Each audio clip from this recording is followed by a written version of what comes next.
everybody. I'm Reverend Catie Scudera. And I'm Jenna Crawford.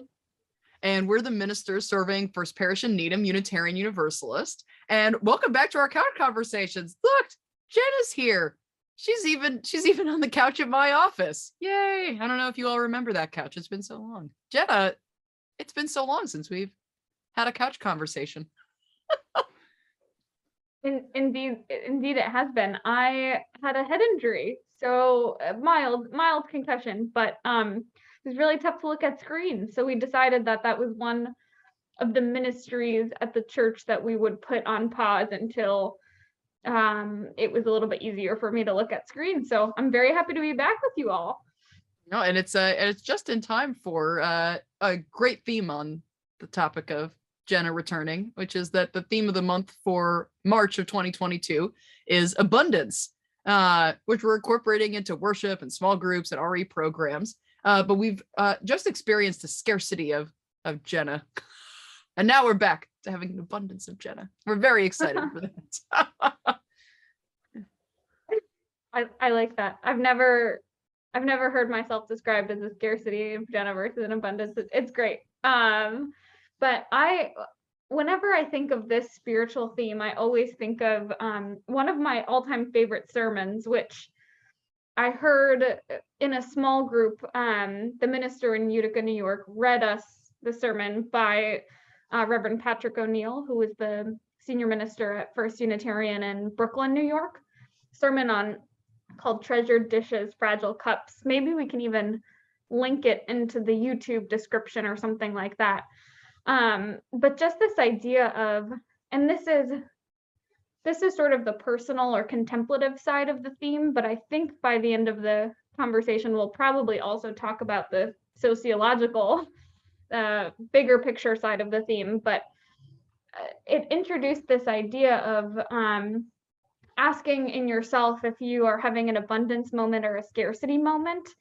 The idea being that no matter how much time, how many resources you might have, you don't actually have to act out of scarcity. You can have an abundance mindset within that moment.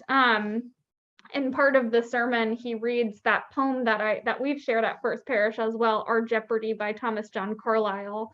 It is good to use best china, treasured dishes, the most genuine goblets, the oldest lace tablecloth.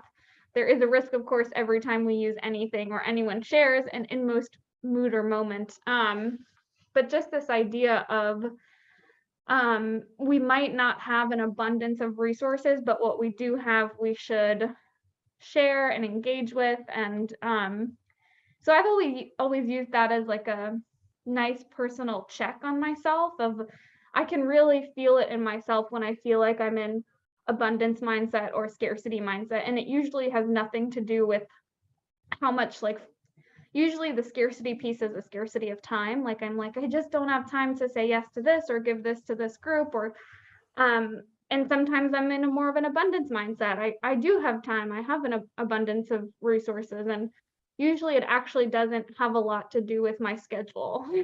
It has more to do with my mindset, although that is not unrelated to I think there are ways to stay more healthy and integrated and stay in that abundance place. And there's no shame in having scarcity moments because we all do. Usually for me, it's just a signal. Like, oh, I'm feeling like I'm in a scarcity place. What can I do to get myself a little bit healthier? Because I just don't like being in that space, right? Yeah, I wonder if you have any thoughts, Reverend Catie, on the theme. Oh, absolutely. Yeah, and actually, just what you were saying about that you can be in a scarcity mindset even if something is not actually scarce. Sometimes we do have a scarcity of time or a scarcity of resources. But for many of us, particularly in the United States and in wealthier nations, we actually do have a lot of whatever it is, whatever the resource might be. But that doesn't mean that we actually act in an abundance mindset. I'm thinking about these sort of world events today, that we still have this ongoing pandemic. There you are in my office with the indoor mask mandate at First Parish. And we're still on Zoom instead of me being with you, because the pandemic is still going on. And part of the reason that's happening is that wealthier nations like ours are really not doing enough with our abundant supply of vaccines to send them other places. We're acting out of a scarcity mindset, despite the fact that we actually have a lot of vaccines now. We could be sharing, but we're not. And so the pandemic continues. And while both epidemiology and modern politics are well above my education and pay grade, I'll also say I'm reminded of this with the current invasion of Ukraine, that purportedly one of the real reasons that the Russian president is pushing for this invasion is a scarcity mindset about resources. Russia's huge and they could be fine. They could be fine. But there's this real, this sort of conquest and colonization that we've seen for many generations from many nations, including our own, the United States. One could trace that frequently back to a scarcity mindset. Like, I don't actually have enough resources, in addition to this idea of like, my culture is the best culture. And so I'm just going to take it everywhere and everyone will be better with my culture. And it's hard enough as an individual to have the mindfulness and the self-awareness to recognize I'm right now in a scarcity mindset. How can I help myself become more abundant in my mindset and thus become more generous with what I have to give? That's hard enough as an individual, and it is much more complicated on a community or a national level. But it's worth the effort to try to move our communities towards that sensibility of generosity and trust and hope. Right. And even I think, Reverend Catie, you said there's a scarcity mindset fueling the invasion, and also this like imperialistic or ethno-nationalistic undertone. But I actually think that dates back to a little bit of scarcity thinking too, right? Like this, Brene Brown has this great quote. It actually might not be from Brene Brown. She might be quoting someone else. I'll do my fact checking after our conversation. But she says it's a short walk from thinking that you're better than everyone else to thinking that you're worse than everyone else, or vice versa.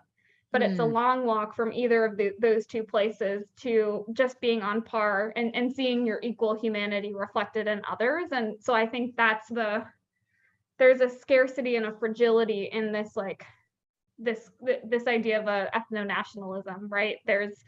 Because it's so connected to an insecurity. Like exceptionalism there's often like another side to it, I think. There's that theological tie too with some of the aspects of Calvinism of like, well, if we are the best people, if our culture is the best, if our religion is the best, then we deserve to have more. That's also a short walk, to borrow from Brene Brown or whoever it was. No, I wish I had the right attribution, but right. And I think I'm glad we're also talking about sometimes there's the, noticing if you're in an abundance mindset or a scarcity mindset, and sometimes there is just not an abundance of resources, whether that's a personal moment or like I think about climate change, right? And climate activism, like there is not an abundance of non-renewable resources for us to just continue to use, right? So yeah, it's just so many of these big global sticky problems do have, I think, this either spiritual or theological undertone of abundance versus scarcity. Yeah, and that sometimes what we need is to sort of change our perspective into an abundance mindset, maybe looking at the bigger picture. Sometimes it's about recognizing that other people have the same needs we do, and are worthy of resources that need to be shared.